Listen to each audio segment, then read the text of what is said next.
सबसे पहले हम जानते हैं संकटी चतुर्थी का व्रत किस दिन रखा जाएगा। नवंबर में कृष्ण पक्ष की चतुर्थी तिथि 18 नवंबर की शाम 6:55 से शुरू हो रही है, जो अगले दिन यानी 19 नवंबर की शाम 5:28 पर समाप्त हो जाएगी। ऐसे में संकटी चतुर्थी का व्रत 18 नवंबर को रखा जाएगा। इस दिन शाम के समय चंद्रमा को अर्घ्य दिया जाता है, तो ऐसे में चंद्र उदय का समय 18 नवंबर की शाम 7:34 पर होगा। नमस्कार दोस्तों, आपका हमारे चैनल में स्वागत है। इस वीडियो में हम बात करेंगे संकटी चतुर्थी के बारे में। मार्गशीर्ष मास की संकटी चतुर्थी की प्रमाणिक व्रत कथा और किस गणेश की पूजा किस रीति से करें।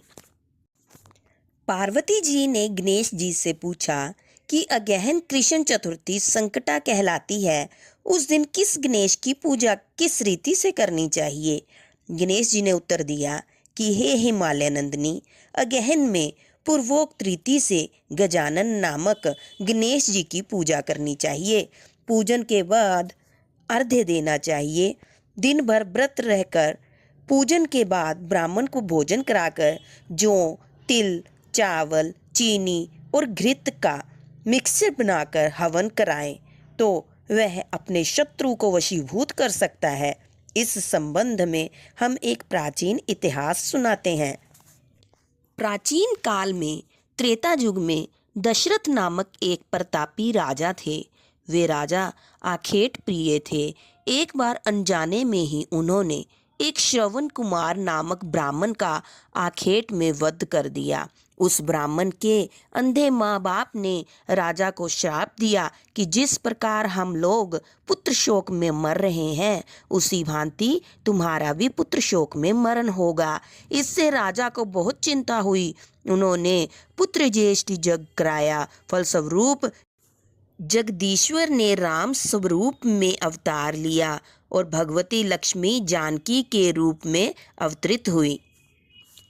पिता की आज्ञा पाकर भगवान राम, सीता और लक्ष्मण सहित वन को गए, जहां उन्होंने खरदूषण आदि अनेक राक्षस व राक्षसियों का वध किया। इससे क्रोधित होकर रावण ने सीता जी का अपहरण कर लिया। सीता जी की खोज में भगवान राम ने पंचवटी का त्याग कर दिया और ऋष्यमुख पर्वत पर पहुंचकर सुग्रीव के साथ मैत्री की। तत्पश्चात सीता जी की खोज में हनुमान आदि वानर तत्पर हुए। ढूंढते ढूंढते वानरों ने गिद्धराज संपाति को देखा। इन वानरों को देखकर संपाति ने पूछा कि कौन हो, इस वन में कैसे आए हो, तुम्हें किसने भेजा है, यहाँ पर तुम्हारा आना किस प्रकार हुआ है। संपाति की बात सुनकर वानरों ने उत्तर दिया कि भगवान विष्णु के अवतार दशरथ नंदन राम जी सीता और लक्ष्मण जी के साथ दंडक वन में आए हैं। वहां पर उनकी पत्नी सीता जी का अपहरण कर लिया गया है। हे मित्र, इस बात को हम लोग नहीं जानते कि सीता माता कहाँ है। उनकी बात सुनकर संपाति ने कहा कि तुम सब रामचंद्र के सेवक होने के नाते हमारे मित्र हो।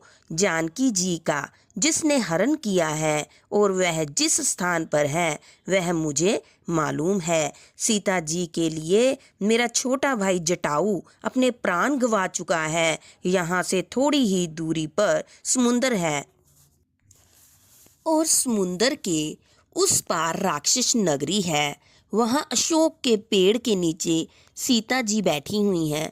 रावण द्वारा अपहृत सीता जी अभी भी मुझे दिखाई दे रही हैं। मैं आपसे सत्य कह रहा हूँ कि सभी वानरों में हनुमान जी अत्यंत पराक्रमशाली हैं।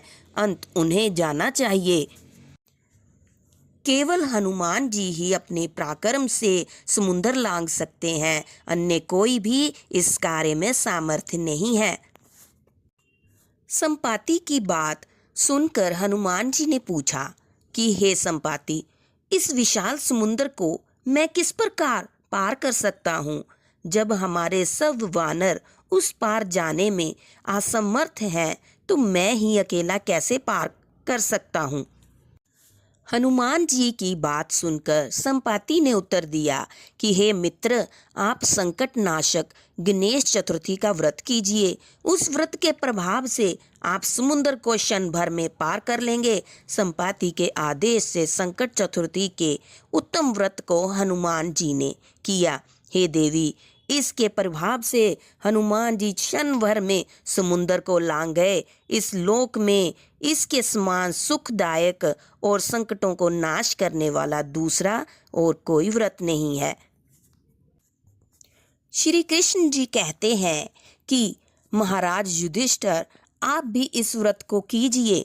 इस व्रत के प्रभाव से आप क्षण भर में अपने शत्रुओं को जीतकर संपूर्ण राज्य के अधिकारी बनेंगे।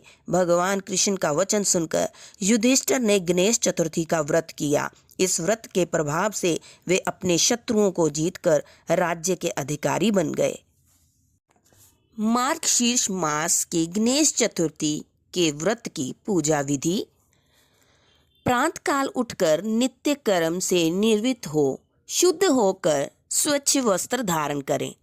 श्री गणेश जी का पूजन करें। धूप, दीप, नैवेद्य, अक्षत और फूल विधि से करें। इसके बाद हाथ में जल तथा ध्रुवा लेकर मन ही मन श्री गणेश जी का ध्यान करते हुए व्रत का संकल्प करें। अब कलश में जल भरकर उसमें थोड़ा गंगा जल मिलाएं। कलश में ध्रुवा, सिक्के, साबुत हल्दी रखें। उसके बाद लाल कपड़े से कलश का मुख बांध दें। कलश पर गणेश जी की प्रतिमा स्थापित करें।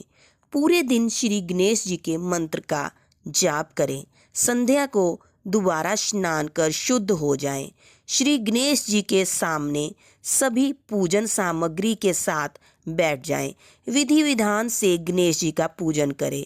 वस्त्र अर्पित करें। नैवेद्य के रूप में 10 लड्डू अर्पित करें।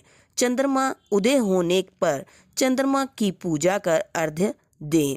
उसके बाद आप गणेश चतुर्थी की व्रत कथा सुने और सुनाएं।